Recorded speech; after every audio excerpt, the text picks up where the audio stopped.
Hello YouTube, hello everyone, and welcome back to Doctor Who Fridays, and with me once again are Cookie Pirate. This is all part of my master plan. And you, James. Hello there, this is James Esmart, you James 1978. And we are talking this week about the Time Meddler. What do I think of the Time Meddler? I would personally say I think it's a middling story, and notable, of course, because it is it's the first example or first full proper example of historical meets sci-fi. It's a combo. Also, I suppose, it's the first time we meet another Time Lord, even if they don't say Time Lord, they don't say Gallifrey, but we see another of the Doctor's kind. And the fact that it's the monk is played by comedy actor Peter Butterworth kind of adds and not too much of a comedic feel. I think there's a flavour of comedy in this one. I always find this one very enjoyable. But Koki, you've just seen it for the first time. What do you think? I really liked it. I feel like this is the pacing is picking up a lot better. It's moving at a pace that, I feel like I can enjoy. The characters were good at helping the Doctor and his granddaughter and the new Captain Kirk along. It's rather inconsiderate, though. It's like, just to show him that it's an actual time machine, we're going to basically take you to a different time period, and, oh, by the way, you're not able to come back. That was just, but okay. I guess,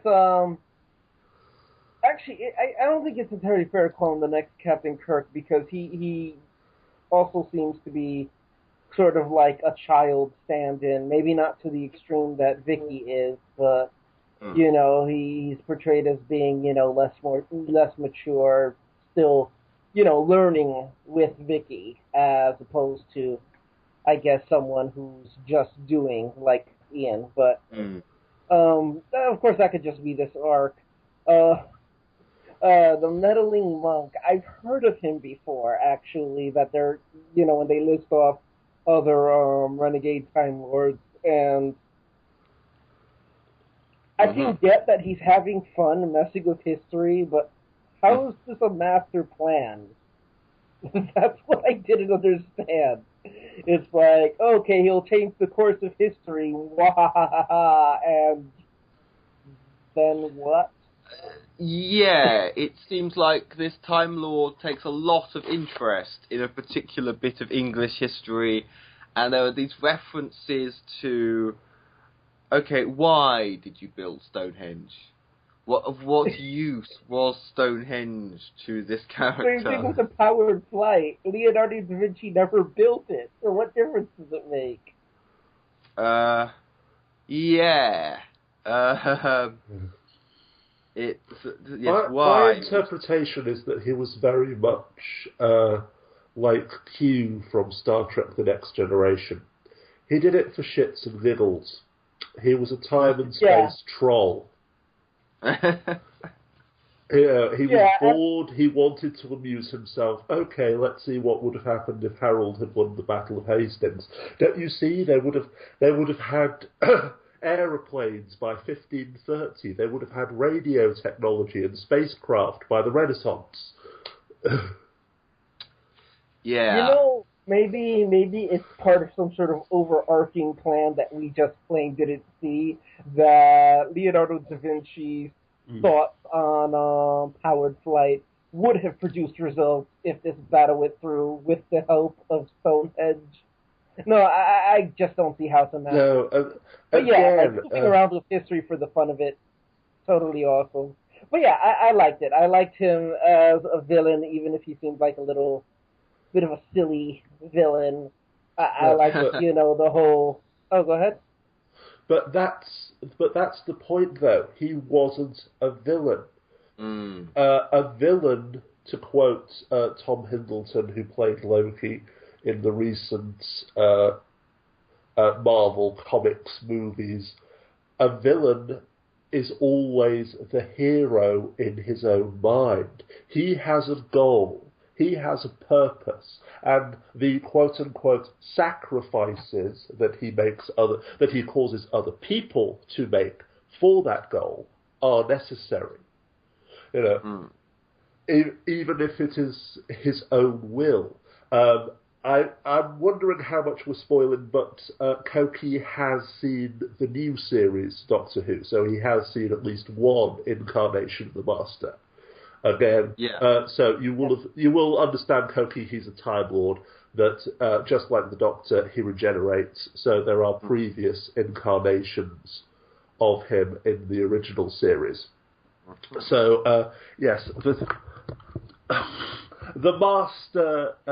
Yes, he was entirely evil. Everything he did was for his own ends, for his own benefit. He was willing to destroy entire nations, entire planets, just to benefit himself. And so again, the idea of this monk just flying around being a troll. This is one of my least favourite stories in the entire original series, and he is by far one of my least favourite characters. The one thing that always sticks in my mind that truly makes me detest him is when he's making breakfast using 1960s camping cooking utensils. He puts the fried egg on the plate and then pours the fat from the frying pan onto the fried egg. Okay.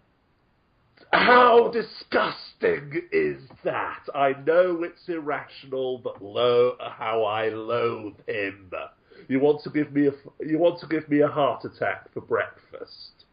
I think it should be noted, though, that the monk did say, or at least present what he was doing as benevolent, as helping things along go better. But again, it's kind of and I know it's just so stupid to focus on such a minor, trivial, insignificant detail. If we're going to talk about all of the futuristic technology or futuristic as in anything after the 11th century, that all stops in the 60s as well, doesn't it? Exactly. The fact that he's using an old-fashioned term crank-handle gramophone to play the monks singing. The fact that his understanding of dietary requirements and healthy eating ends in the 1960s as well. So the only conclusion I can come to from this is that TARDISes were also invented in the 1960s. but the monk has a more advanced model. So it's from 1987 then. Yeah. The only good thing about this serial is I do love Stephen's character, Stephen Taylor, played by Peter Purvis. When he finds the monk's watch, yes, you're disguising yourself as an 11th century monk, and you're still wearing a wristwatch. No, nice job, nice job there, dude. But yeah, so what? You're going to tell me that you're still trying to tell me that we're in the 11th century? Yeah. Oh, and when they do actually believe that the TARDIS has been washed away, but no, the TARDIS can survive anything. It's still there, it's just underwater. We just have to wait for the tide to go out. Another example of always looking for reasons why they can't just go back to the TARDIS. I'm just suddenly reminded about that bit. It's like, I have a gun to your back. Okay, it's not a gun, it's actually my cane, but I can still do a fair amount of damage with it. Well, to be fair, when the Doctor wanted to, he was able to one-hit KO that one alien creature pretty quickly, and he hasn't been that powerful since. I guess the Doctor's, Kane ability fluctuates, right? Oh yeah, but that was actually a point though. He actually described it as, "This is a Winchester rifle I have aimed at your back." I'm assuming you know what that is. if he was indeed an 11th century monk, a what? But no.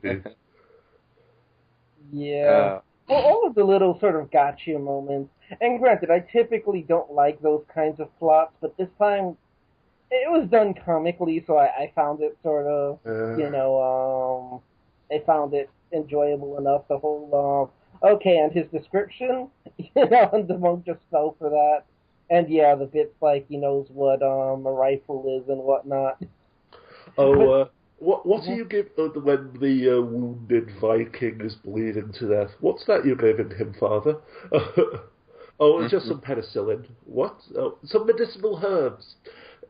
Yeah. Yes.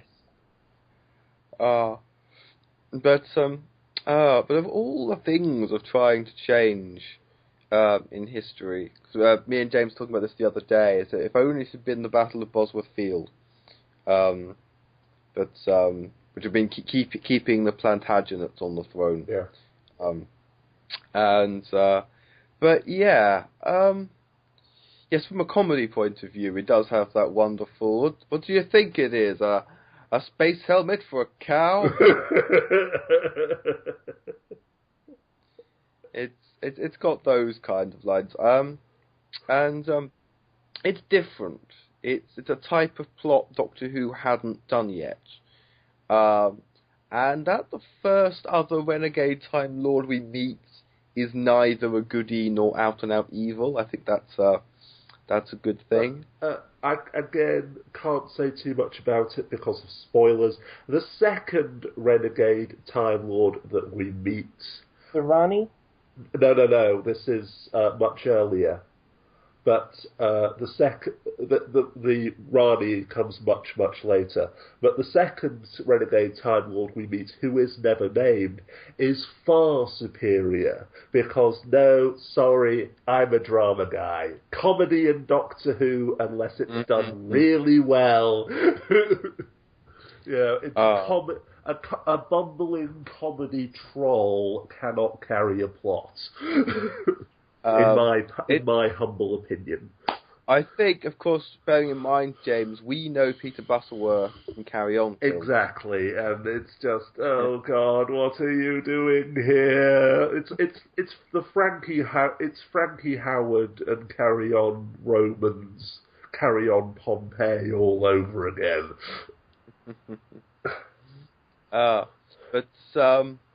Yeah. Well, yeah, so, I mean, comedy-wise, as I said, I don't think they over-egg the comedy pudding, personally. No, again, it's not so much that it was overly comical, it's just too much of both, not enough of either. Either it's a comical plot with this bumbling comedy troll, or it's someone deliberately trying to destroy the Viking fleet before it arrives, thus ensuring that Harold will win the Battle of Hastings, changing history for some purpose. You can't combine the two and make it work, as Kofi was saying. What's the plan? Okay, maybe it is a master plan, but it just... What? It just becomes a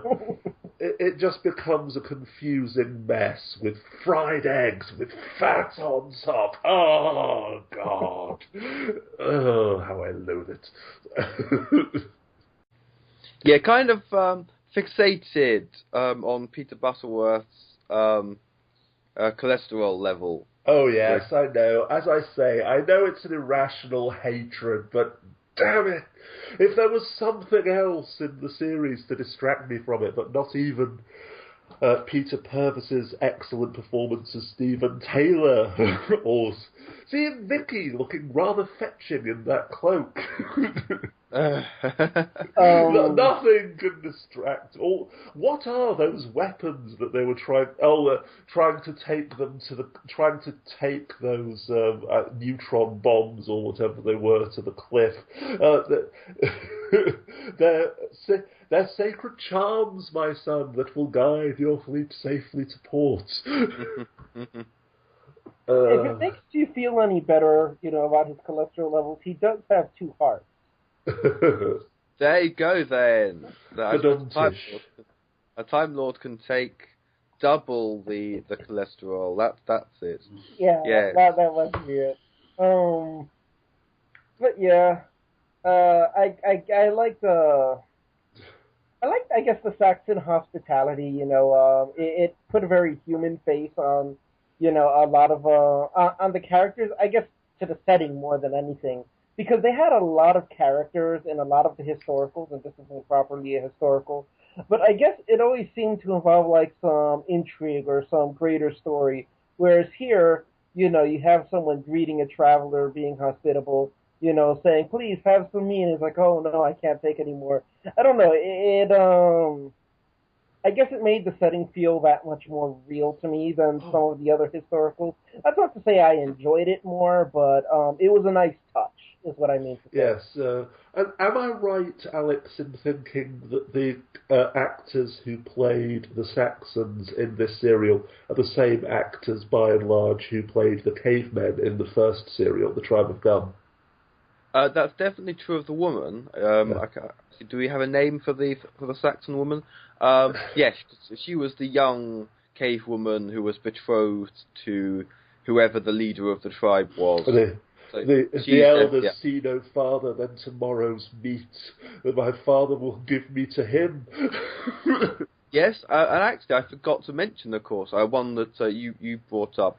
Previous reuse of an actor that we've had so far, because I want to note all of them, is that Saladin was also Tyler in Dalek Invasion of Earth. In fact, they've both been this season as well. So there you go. Tyler came back in blackface or in brownface to be Saladin. But yeah, so at least one of the actors in Time Meddler is indeed from Unearthly Child. I don't know about the others, but it's possible. Yes, does Doctor Who reuse as many actors as Babylon 5? Answers on a postcard, please. I think over the years it probably uses. But let me see. Well, we've got 2 down so far that we've noted, and yes. Okay, well, we touched briefly on the Stephen Taylor character.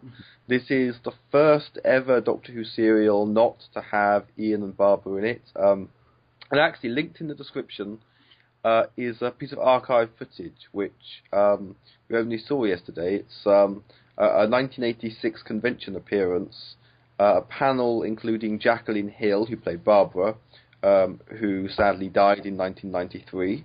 So R.I.P. Jacqueline Hill, and also a few other actors from the 60s, including Caroline Ford, who played Susan, who is still with us.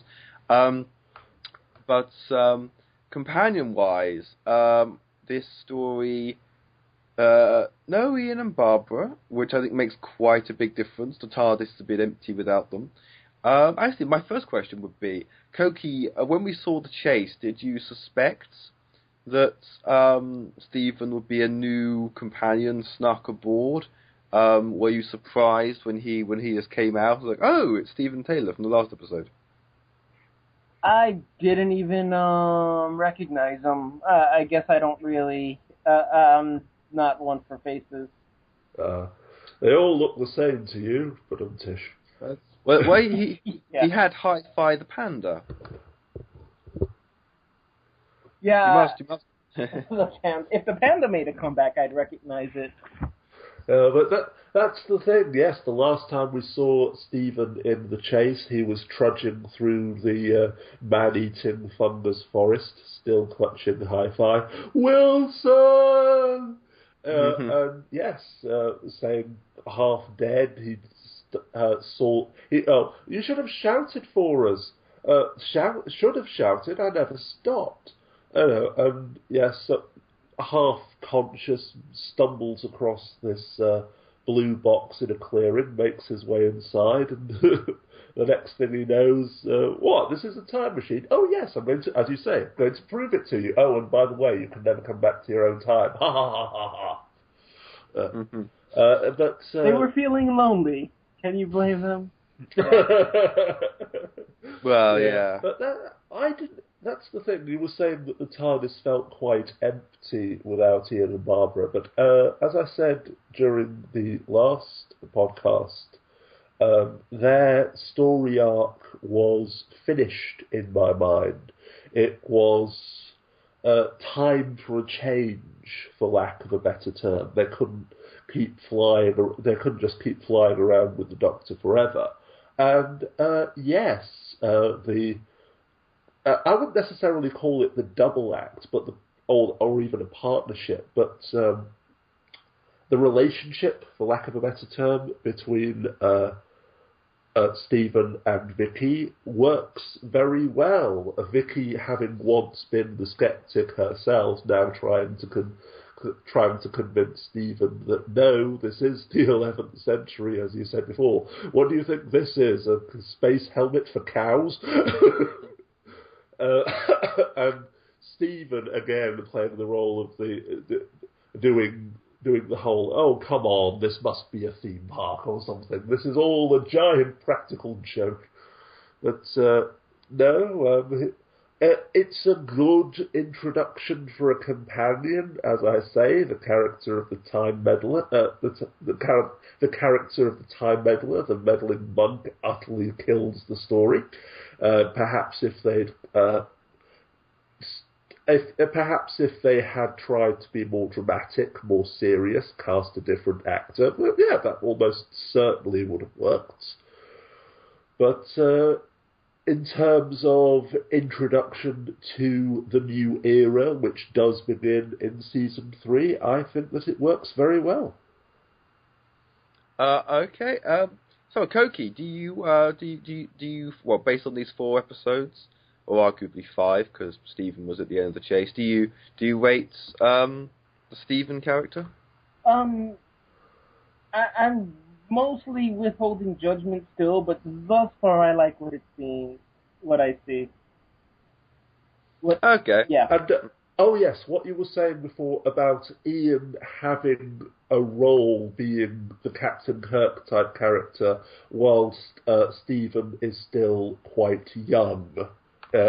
In maturity, if not physically, he's still kind of the brash young pilot who crashed himself on Mechanus, and the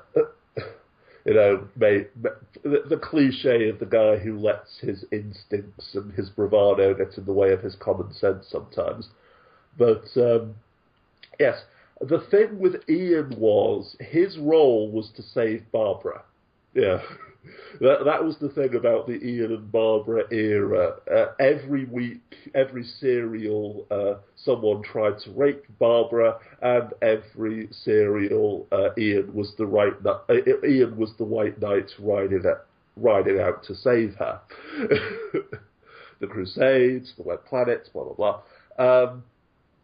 So, yes, without that damsel in distress trope, for lack of a better term, it is true that Stephen won't have an automatic role. Instead, his, without wanting to give spoilers, etc., his role will develop in a different direction. Okay, because right now, I was going to say stand-in for the children, but he's also kind of a stand-in for the audience, which I guess is what Ian and Barbara were at first as well. I guess that's what every new companion is. You know, exactly. Like, that in a nutshell is the companion's role. This is what neither Moffat nor Davies ever understood. that the companion is the representative of the audience, asking the questions. The eyes through which we experience this strange new world. Otherwise, it would just be the Doctor walking around, not having to explain anything to anyone, or even worse, just explaining things to random passers-by so that we would understand.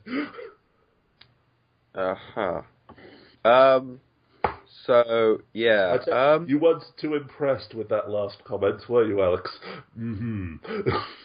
I want to make it through one show that doesn't contain Moffat bashing.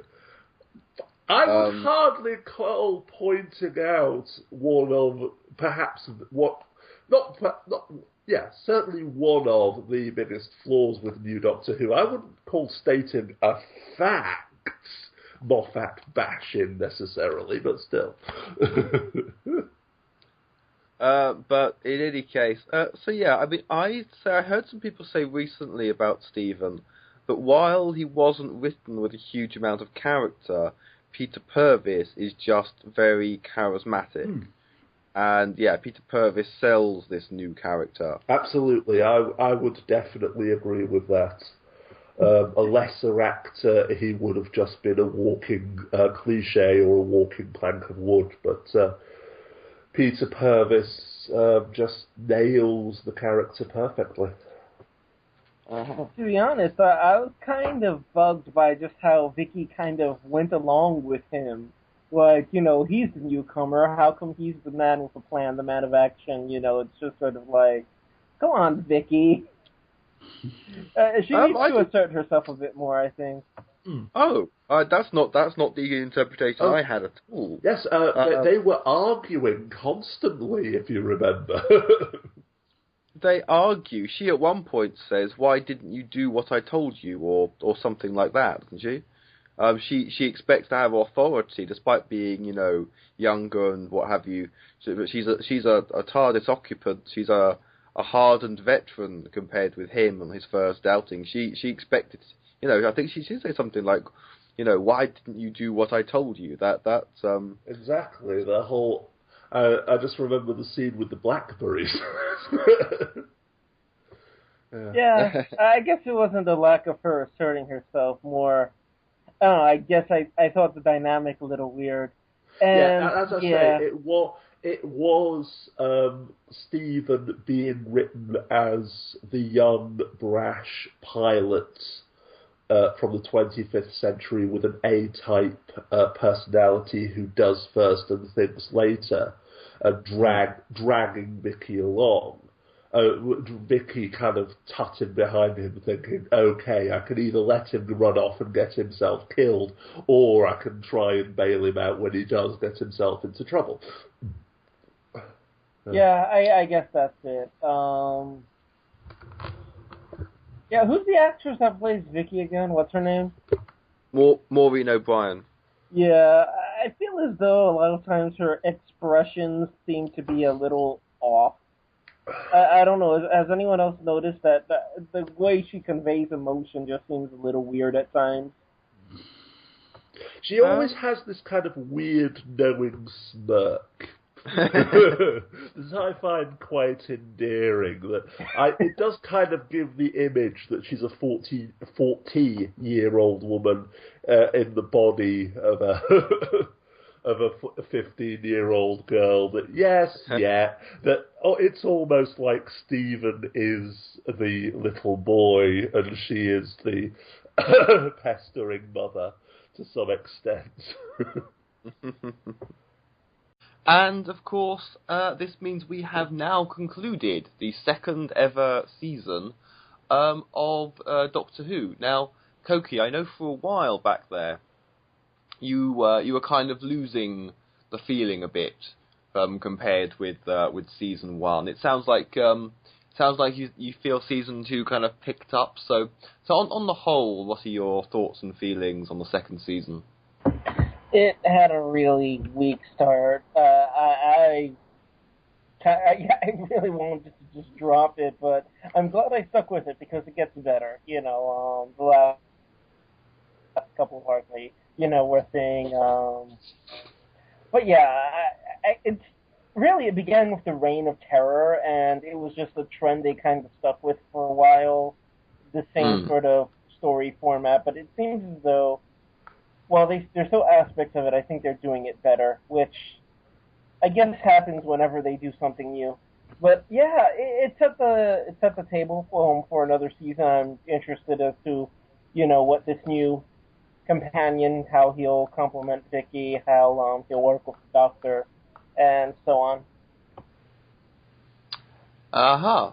Okay. And I would say, well, it's very subjective. Personally, I like a lot. I mean, I'm a big fan of Dalek Invasion of Earth, for one thing. And I think, tonally, I think season 2 is a little bit strange, but I'd say it kind of evens out by the time you get to the end. I mean, Time Meddler being perhaps a more, I want to say serious, a more solid story than the Chase. But yeah, a good one to end on. James, I think you're on your second time around with these, aren't you? Yes. So I suppose what your feelings about season 2 and perhaps even what season 2 versus season 1. The key word that we have to remember when talking about the earliest seasons of Doctor Who in particular is experimental. Mm. They were still trying to figure out what worked. They were still trying to figure out the tone. So, as a fan of the Dalek occupation of Earth myself, it's a great Nazi occupation story. Too bad about the sci-fi. You can see Koki's point, though, that they ran with that trope of splitting them up and them each having their own character development and story arc a bit too far. Then there were things like the Romans. I'm not sure if Carry On was actually around in the 60s. Oh yes, I think the first Carry On film I think was actually even in the 50s. Right, And of course, of course. And who do you think starred in that? Carry On Sergeant, starring William Hartnell as the sergeant. Of course, but again, so what can we borrow from other areas of entertainment to try and make this more popular? How can we reach this audience? How can we reach that audience? What, and not simply demographics or trying to boost the numbers, but what haven't we done yet? What is there that we can explore? What is there that we have yet to do? Sometimes it worked, and it worked spectacularly. Other times it failed, and it failed spectacularly. Sometimes, like the French Revolution, the result was, But overall, again, we can applaud them for trying. It wasn't just that Doctor Who was new at this point, but most of television was new. There were no rules, there were no formulas, there was no giant book of don'ts tattooed onto the brain of every television executive. The anecdote which always comes to mind when I'm thinking about television in the 60s is the Monty Python team going to the head of BBC Comedy and asking him if they could please have a TV series. So the only problem was they hadn't written it yet. Will there be music? We don't know. Will you have special guests? We don't know. Okay, you're having 13 episodes, but you're not getting any more. And basically, that's the way it was with That's the way it was with the first few series of Doctor Who. It was one massive experiment which paid off better than anyone could have possibly imagined. And yes, I do believe that although it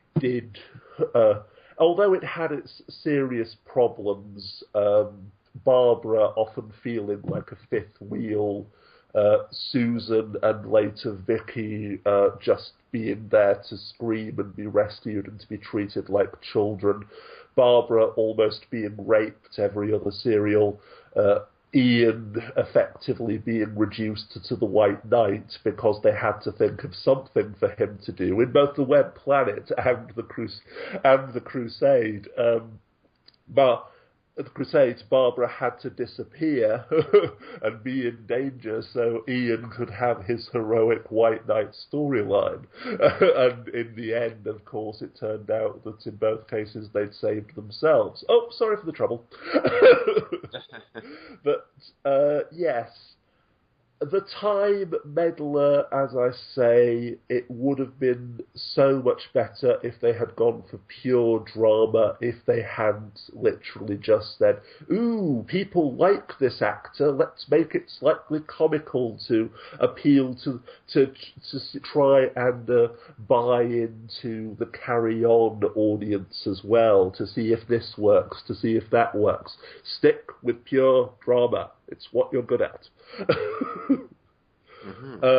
It could have been better, but overall, as I say, the burgeoning relationship between Stephen, Vicky and the Doctor heralds wonderful things for season 3. Aha. Well, trying to avoid spoilers, of course. It's just such a shame that a bit of a warning for Koki. That there is a lot more recon stuff in the 3rd season. Yeah. Yeah, so the next one's actually going to be, in a sense, 2 together, because we have a 4-parter followed by a 1-parter. So I'm hoping to do the combo. And I think we're ready for final thoughts and goodbyes. So, Koki. Yes, may the hamster prosperity aid you in all of your master plans. Aha. And you, James? May the great holy donkey bless your experimental television which helps to reshape the world and popular culture as a whole. And see you next time. Aha. Next episode, Galaxy 4.